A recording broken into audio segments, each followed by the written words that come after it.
Assalamualaikum warahmatullahi wabarakatuh. Innal hamdalillah nahmaduhu wa nasta'inuhu wa nastaghfiruh wa na'udzu bihi min shururi anfusina wa min sayyiati a'malina. May yahdihillahu fala mudilla lahu wa may yudlil fala hadiya lahu. Asyhadu an la ilaha illallah wahdahu la syarika lahu wa asyhadu anna Muhammadan abduhu wa rasuluh. Allahumma salli wa sallim wa barik ala nabiyyina Muhammad wa ala alihi wa ashabihi ajma'in, amma ba'd. Bapak Ibu jamaah Masjid As-Sakinah Majalengka Indah yang semoga Allah senantiasa melimpahkan karunia dan rahmatnya. Puji syukur alhamdulillah saat kita panjatkan hadiratnya atas limpahan karunia-Nya. Salawat dan salam mudah-mudahan selalu tercurah kepada Nabi kita Muhammad sallallahu alaihi wasallam. Hari ini hari Senin malam Selasa tanggal 9 Oktober 2023 Masehi, bertepatan dengan tanggal 25 Rabiul Awal 1445 Hijriah. Mari kita awali dengan membaca al-Basmalah. Bismillahirrahmanirrahim. Di pertemuan bulan yang lalu kita telah membaca 4 ayat dari surah Asy-Syams yang di dalamnya ada keterangan dari Rasulullah SAW, di mana Rasulullah ketika membaca surah ini, surah Asy-Syams, hingga ayat yang ke-8, fa'alhamaha fujuraha wa taqwaha, lalu dia mengilhamkan kepada jiwa itu jalan kefusukan, jalan kejahatan dan ketakwaan. Rasulullah kemudian berhenti dan membaca Allahumma ati nafsi taqwaha anta waliyuha wa maulaha wa khairu man zakkaha. Ya Allah, berilah jiwaku, berikanlah kepada jiwaku ketakwaannya. Engkaulah pemiliknya dan yang menguasainya, dan engkau adalah sebaik-baik yang mensucikannya. Hadis diriwayatkan oleh Imam At-Tabrani yang bersumber dari Abdullah bin Abbas. Atau hadis yang berikutnya yang diriwayatkan oleh Imam Ibnu Abi Hatim yang bersumber dari Abu Hurairah. Senada Abu Hurairah mengatakan bahwa ketika Rasulullah membaca surah Asy-Syams dan sampai kepada ayat yang ke-8, fa'alhamaha fujuraha wa taqwaha, beliau berhenti dan kemudian membaca Allahumma ati nafsi taqwaha wa zakkiha anta khairu man zakkaha anta waliyuha wa maulaha. Ya Allah, berikanlah kepada jiwaku ketakwaannya dan sucikanlah dia, karena Engkau sebaik-baik yang mensucikannya. Engkau pemiliknya dan Engkau yang menguasainya. Hadis diriwayatkan oleh Imam Ibnu Abi Hatim. Atau hadis yang ketiga yang diriwayatkan oleh Imam Ahmad, Ibu Aisyah radhiyallahu anha ketika mencari Rasulullah SAW di perabuannya, Ibu Aisyah meraba-rabakan tangannya dan kemudian menemukan Rasulullah SAW sedang bersujud, dan Ibu Aisyah mendengarkan bacaan dalam sujud Rasulullah adalah Rabbi a'ti nafsi taqwaha wa zakkiha anta khairu man zakkaha anta waliyuha wa maulaha. Tuhanku, berikanlah kepada jiwaku ketakwaannya, sucikanlah ia karena Engkau sebaik-baik yang mensucikannya, Engkau pemiliknya dan yang menguasainya. Ya, hadis diriwayatkan oleh Imam Ahmad. Ya. Kemudian ada hadis yang diriwayatkan oleh Imam Ahmad juga Imam Muslim dari Zaid ibnu Al-Arqam. Disebutkan di situ bahwa Zaid ibnu Al-Arqam mengatakan, Rasulullah SAW acap kali berdoa dengan doa sebagai berikut. Allahumma inni a'udzubika minal ajzi wal kasali wal harami wa apa terusnya? Allahumma inni as'aluka minal ajzi wal kasali wal harami. Bapak itu sudah terima tulisannya apa belum? Belum. Sudah saya kirimkan. Pak Hedi belum, sudah disebarluaskan. Ya. Saya kirimkan ke Pak Hedi, saya kirim Pak siapa namanya Pak Huda, saya masih punya nomornya Pak Huda. Saya kirimkan pula. Allahumma inni a'udzubika minal ajzi wal kasali wal harami apalagi wal jubni wal bukhli wa adzabil qabr. Allahumma ati nafsi taqwaha wa zakkiha anta khairu man zakkaha anta waliyuha wa maulaha. Allahumma inni a'udzubika min qalbin la yakhsha wa min nafsin la tashba wa ilmin la yanfa wa da'watin la yustajabu laha. Ya. Hadis diriwayatkan oleh Imam Ahmad dan Imam Muslim. Hadis ini sahih. Jadi Bapak Ibu tinggal berusaha untuk mengamalkannya. Tapi kalau belum membaca, iya harus ngamalnya. Ya, nanti di apa? Karena memang tujuan kita ngaji itu kan begitu ya. Jadi setelah kita tahu dalil-dalilnya bisa dipertanggungjawabkan, dalilnya sahih. Lalu apalagi selanjutnya yaitu mengamalkan. Ya. Salah satu hikmah kita mengamalkannya yaitu dapat pahala sungguh. Yang kedua, kalau waktu-waktu hidup kita gunakan untuk mengamalkan hal demikian, waktu kita habis untuk amalan-amalan yang efektif, yang akan memberikan keuntungan kepada kita tidak hanya di dunia, tapi juga di alam akhir. Tetapi kalau hari-hari kita, waktu-waktu kita tidak kita penuhi dengan tuntunan-tuntunan seperti ini, yang ada itu banyak ngaburnya. Ya otak kita, hati kita, akhirnya terisi oleh hal-hal yang tidak berguna.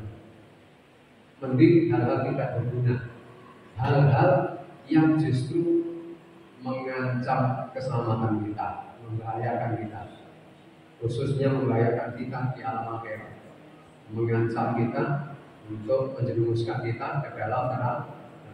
Naudzubillah. Baik, Bapak Ibu, selesai soal itu. Soal doa minta agar ditetapkan hatinya pada ketakwaan. Ada beberapa hadis silahkan diamalkan oleh salah satunya, syukur bisa semuanya. Sekarang kita beralih ke surah Al-Kahfi ayat 23-24. Tentang judulnya malam hari ini adalah etika apabila kita akan mengerjakan sesuatu yang sudah kita tekadkan. Kita baca dua ayat tersebut, 23 dan 24.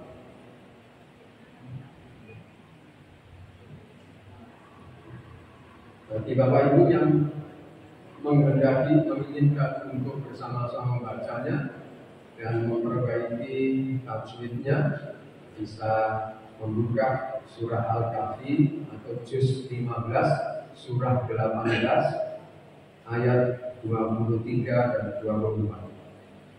Kita baca bersama. A'udzu billahi minasy syaithanir rajim. A'udzu billahi minasy syaithanir rajim. Wa taqulanna li syai'in inni fa'ilun dzalika ghadan. Wa taqulanna li syai'in inni fa'ilun dzalika ghadan illa an yasha illa an yasha Allah. Wadhkur rabbaka idza nasita wa qul asa an yahdiyani rabbi. Wadhkur rabbaka idza nasita wa qul asa yahdiyani rabbi. Asa an yahdiyani rabbi li aqrab min hadha rashada. Asa an yahdiyani rabbi li aqrab min hadha rashada. Ya, terjemahannya adalah wala taqulanna, dan janganlah sekali-kali engkau mengatakan Muhammad li syai'in, untuk sesuatu, ini sesungguhnya aku fa'ilun, akan melakukan dalika itu ghadan, esok illa, kecuali atau melainkan ayyasha Allah, bahwa jika Allah menghendaki. Wadhkur, dan ingatlah rabbaka, terhadap Tuhanmu, idza, apabila nasita, engkau lupa. Waqul, dan katakanlah ya Muhammad, asa, mudah-mudahan ayyahdiyani rabbi, Tuhanku akan memberiku petunjuk li aqraba, kepada yang lebih dekat min hadza rasyada, dari kisah ini kebenarannya. Dan jangan sekali-kali engkau Muhammad mengatakan terhadap sesuatu, aku pasti melakukan itu besok pagi, kecuali dengan mengatakan insya Allah. Dan ingatlah kepada Tuhanku apabila engkau lupa, dan katakanlah mudah-mudahan Tuhanku akan memberiku petunjuk kepadaku agar aku yang lebih dekat kebenarannya daripada ini. Ya. Ayat ini turun, ada sebab turunnya. Diriwayatkan oleh Ibnu Ishaq dari Ikrimah, dari Abdullah bin Abbas. Orang-orang Quraisy datang kepada Rasulullah SAW menanyakan kisah tentang pemuda-pemuda di zaman dahulu yang pergi untuk mencari perlindungan di dalam gua. Sehubungan dengan itu, beliau dengan tergesa-gesa mengatakan, besok akan kujawab pertanyaanmu itu, tanpa ada mengucapkan insya Allah. Ternyata setelah 15 hari wahyu tidak kunjung turun, maka Allah kemudian menurunkan ayat ini, ayat 23 dan 24 ini sebagai peringatan agar jangan tergesa-gesa mengatakan sesuatu sebelum wahyu itu sendiri turun. Dan jika berjanji, sertailah dengan ucapan insya Allah. Jadi kalau berjanji, misalnya Pak Ahmad, benjing waktunya misi ke As-Sakinah, maka jangan dijawab siap 86, siap 86 tapi orang ketok. Hati-hati, mungkin karena ada udur dan lain sebagainya. Boleh 86, tinggal 86 boleh, tapi jangan lupa insya Allah. Ya siap 86 insya Allahnya itu jangan lupa. Ya, Allah Subhanahu wa Ta'ala memberi petunjuk pada Rasulnya tentang etika bila hendak mengerjakan sesuatu yang telah ditekadkannya di masa mendatang. Hendaklah ia mengembalikan hal tersebut kepada kehendak Allah Subhanahu wa Ta'ala yang mengetahui hal yang gaib. Karena persoalan esok itu adalah sesuatu yang gaib, karena belum terjadi, kita tidak tahu si doa itu kan yang tahu hanya Allah. Jadi bertekad tenanan secara matematika sudah kita perhitungkan pasti terjadi, tapi nyawanya tidak sampai hari esok. Jadi Allah yang Maha Mengetahui yang gaib, yang mengetahui apa yang telah terjadi pula dan apa yang akan terjadi, dan yang mengetahui apa yang tidak akan terjadi. Ya.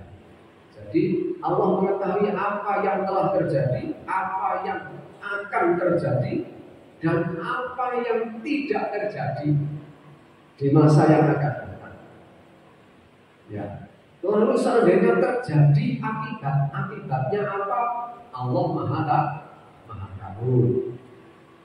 Dalam kitab Sahihain, kitab hadis yang diriwayatkan oleh Imam Al-Bukhari dan Imam Muslim, disebutkan sebuah hadis yang diriwayatkan dari Abu Hurairah radhiyallahu anhu dari Rasulullah sallallahu alaihi wasallam yang telah bersabda bahwa Sulaiman ibnu Daud alaihi wassalam, maksudnya Nabi Sulaiman putranya Nabi Daud alaihi wassalam, pernah mengatakan, sungguh saya akan menggilir ke 70 orang istriku malam ini. Apa itu jangan? Yuk. Ini hadis, ini Rasulullah yang bersabda ini. Jadi Allah alam, ada ketika itu seperti apa? Ini Nabi Sulaiman punya istri berapa? 70 istri. Kata beliau, kata Nabi Sulaiman alaihissalam, sungguh saya akan menggilir ke 70 orang istriku malam ini. Jawabnya apa? Jangan bahas soal itu. Ini sabda Rasul. Zaman itu tidak seperti zaman kita sekarang. Syariat di masa itu juga berbeda. Syariat di masa sekarang, di masa umatnya Nabi Muhammad. Kalau di masa Nabi Muhammad, laki-laki hanya boleh maksimal dibatasi dengan sekawan. Ini ibu pun mencuci. Sekawan awal juga sudah marah. Ya. Dulu bisa sampai 70 ini untuk seorang nabi. Ya. Sungguh saya akan menggilir ke 70 orang istriku malam ini. Menurut riwayat yang lain, 90 orang istri. Oh, ini malah 90 ini riwayat yang lainnya lagi. Dan menurut riwayat yang lainnya lagi 100 orang istri. Bukan 70, bukan 90, melainkan 100 orang istri. Ya, ini masih ucapan Sulaiman ibnu Daud alaihi wassalam. Dengan tujuan agar masing-masing istri akan melahirkan seorang anak lelaki yang kelak akan berperang di jalan Allah. Ya, mungkin kalau sekarang itu berdiri akan menggilir 4 istriku dengan tujuan dan kelahiran ini Ison lahir di lanang kabeh kena tajak perang musuh Israel. Kalau sekarang, tapi ini dulu di zaman Nabi Sulaiman. Yang menurut riwayat lain, malaikat berkata kepadanya, Ini dengan tujuan apa tadi? Dengan tujuan masing-masing istri akan melahirkan seorang anak lelaki yang kelak akan berperang di jalan Allah. Maka dikatakan kepada Sulaiman, yang menurut riwayat lain adalah malaikat, yang mengatakan kepada Sulaiman alaihissalam adalah malaikat. Malaikat itu berkata kepadanya, katakanlah hei Sulaiman, insya Allah. Tetapi Sulaiman tidak menurutinya. Nah, gara-gara Nabi Sulaiman tidak mengatakan, tidak mengiringinya dengan insya Allah. Kemudian Sulaiman menggilir mereka dan ternyata tiada yang mengandung dari mereka itu kecuali hanya seorang istri yang melahirkan setengah manusia. Si tok-tok sing melahirkan itu pun hanya setengah manusia. Ya. Maka kemudian dikembangkan di sini oleh orang-orang Yahudi, ya, bahwa setengah manusia itu bagian atasnya manusia, bawahnya itu Buddha. Yang apa itu kalau di perbintangan apa itu? Ya zodiak itu ada Sagittarius. Kenapa nih? Yang bawa panah, yang memanah. Setelah menceritakan kisah itu, Rasulullah SAW bersabda, "Wallazi nafsi biyadihi, laqad insyaallah lam yahna wa kana darkan li hajati." Wa fi riwayah, "Wa laqatalu fi sabilillah kursanan ajmaun." Demi Tuhan yang jiwaku berada di dalam genggamannya, seandainya dia, maksudnya Sulaiman ibnu Dawud alaihi wassalam itu mengucapkan insya Allah, yang artinya jika Allah menghendaki, dia tidak akan melanggar sumpahnya dan akan meraih apa yang diinginkannya.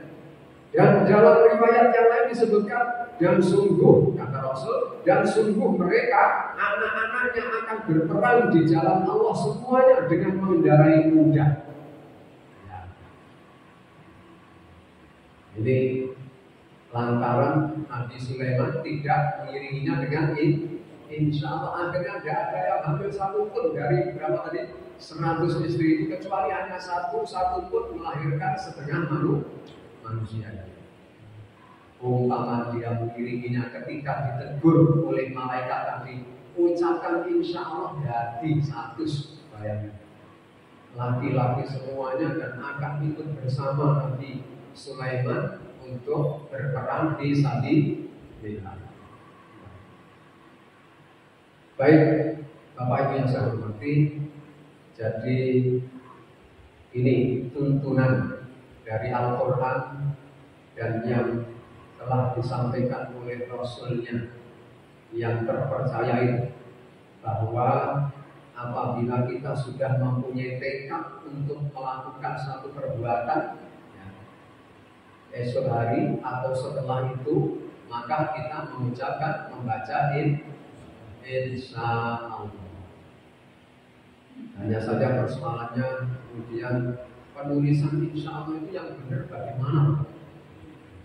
Ada yang nulisnya insya terus spasi Allah, hanya besar insya Allah. Ada yang nulisnya insya-nya itu bukan SY tapi SH.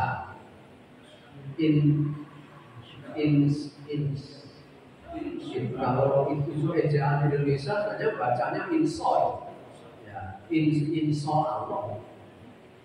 Ya, itu mengapa riwayatnya kok banyak orang nulis insya Allah kok pakai insol gitu, INSHA, gara-gara Dr. Zakir Naik itu mengkoreksi tulisan itu.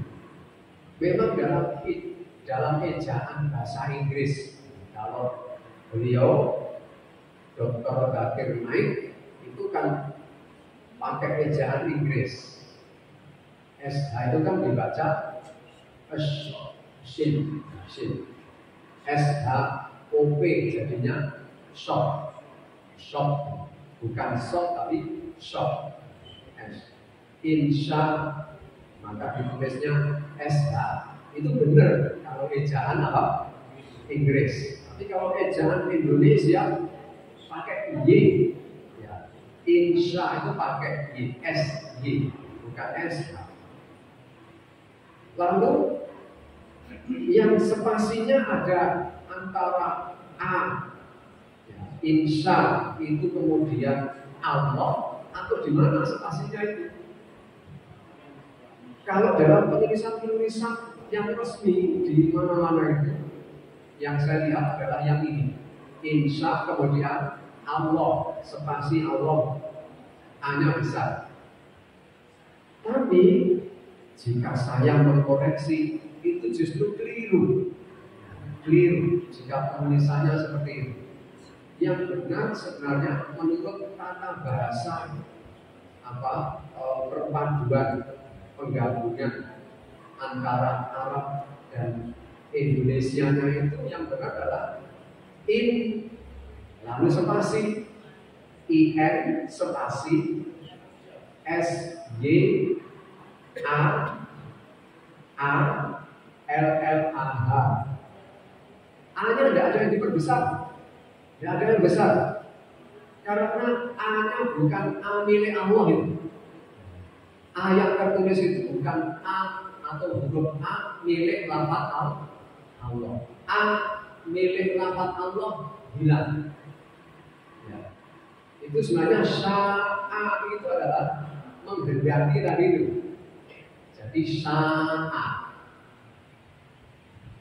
itu A-nya milik sya, bukan miliknya lafaz Allah. Makanya saya selalu konsisten jika menulis insya Allah ya in spasi s y a l l a h. Tidak ada yang saya besarkan A-nya. Jadi insya Allah. Karena kalau spasinya ada di insya kemudian spasi Allah, kalau ditulis Arab insya Allah keliru besar itu. Insya itu artinya menciptakan. Jadi kalau penulisannya insya Allah berarti penciptaan Allah. Jadi gaya Allah. Ini kan berbahaya. Ini ada makhluk menciptakan Allah jadi insya Allah. Ini jadi kalau dipilih dari kaidah penulisan berdasarkan tulisan Arabnya itu, kata bahasa Arabnya itu, maka jika penulisan insya Allah seperti yang sudah tertulis di dalam terjemahan Al-Quran yang saya baca itu juga begitu. Penulisan insya Allah ya insya ya spasi Allah, hanya besar gitu. Ini karena sudah jadi jadi lumrah padahal salah. Tapi sudah kan dulu lumrah. Jadi salah kaprah jadi salah kaprah. Ya tidak apa-apa. Yang penting tidak merubah pemahamannya. Pemahaman kita tetap yang dimaksud adalah jika Allah menghendaki. Baik, Bapak Ibu yang saya hormati, yang pertama itu yang bisa kita ambil pelajarannya bahwa etika bagi seseorang yang akan yang bertekad untuk mengerjakan sesuatu, maka hendaklah mengiringinya dengan ucapan insya Allah. Kemudian apabila lupa, nah ini sudah ada ketentuan apabila seseorang lupa mengatakan tadi sebenarnya tidak termasuk untuk meniadakan insya Allah, hanya karena lupa. Siap 86 saya tadi, tapi dia lupa. Sesungguhnya biasanya dia mengucapkan insya Allah, tapi kali ini dia tidak karena lupa. Untuk lupa, bagaimana kemudian kecuali dengan kata insya Allah, dan ingatlah kepada Tuhanmu apabila engkau lupa, dan katakanlah mudah-mudahan Tuhanmu akan memberiku petunjuk kepadaku akan aku yang lebih dekat kebenarannya daripada ini.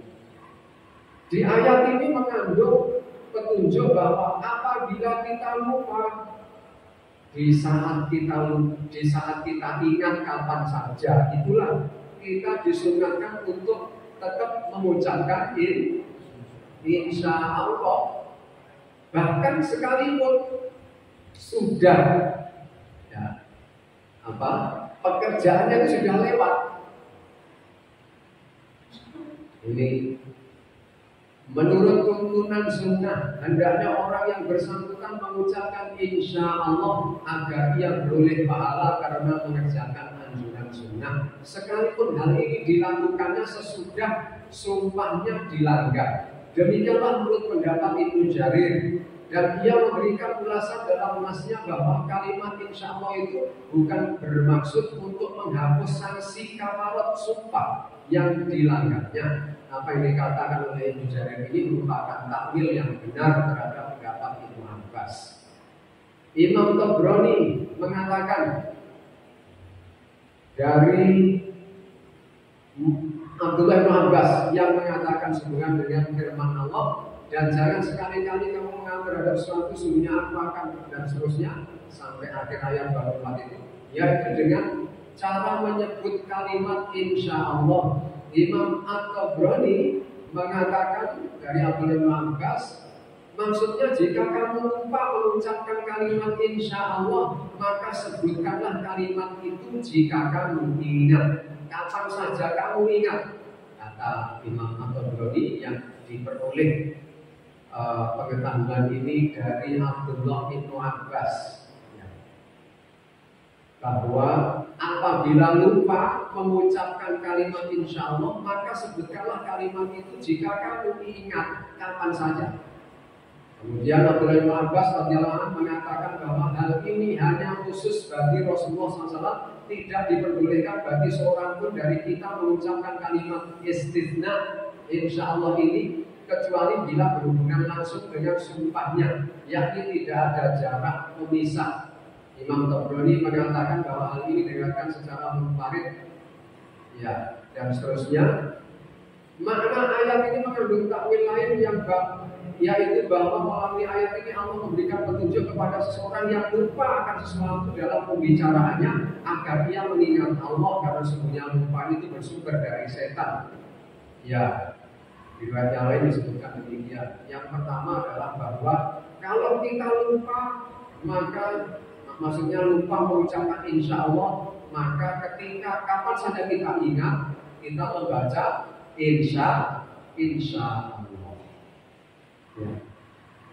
Tetapi pentampilan yang kedua adalah apabila kita lupa dalam segala hal, itu hendaklah mengingat Allah. Karena ketika kita mengingat Allah itu, sesungguhnya setan akan lari, sehingga kita terlepas dari belenggu setan yang menjadikan kita lupa. Karena lupa itu yang menjadikan seorang lupa itu adalah setan. Sebagaimana yang Allah firmankan dalam surah Al-Kahfi juga ayat 63, wa ma ansanihu illa syaitanu an adkurah, dan tidak ada yang melupakan aku untuk menceritakannya kecuali setan. Karena memang salah satu pekerjaan setan itu menjadikan manusia itu lupa. Baik Bapak Ibu yang saya hormati, ini dua hal ini yang ada terkandung di dalam dua ayat ini. Yang pertama, jika kita sudah bertekad mau mengerjakan sesuatu esok hari, maka ucapkanlah insya Allah. Meskipun sesungguhnya sendiri, ini ucapan ini tidak harus diucapkan kepada orang lain. Tidak hanya di dalam soal janji berjanji, tapi menurut saya tidak hanya berurusan dengan orang lain atau janji berjanji dengan orang lain, tapi janji kepada dirinya sendiri. Sesuk aku mau bangun pagi misalnya, mau jalan-jalan, mau ke sana, insya Allah. Ya. Baik, Bapak Ibu yang saya hormati, ini kira-kira yang dapat kita kaji pada malam hari ini. Saya tidak perlu memperpanjang, mungkin ada pertanyaan silakan. Jika ada pertanyaan, mumpung ada waktu untuk tanya jawab. Biasanya tidak ada tanya jawab, nah, cukup waktunya. Ini nampaknya cukup. Sebab itu jika ada pertanyaan monggo, jika tidak ada ya alhamdulillah. Isa jaminan.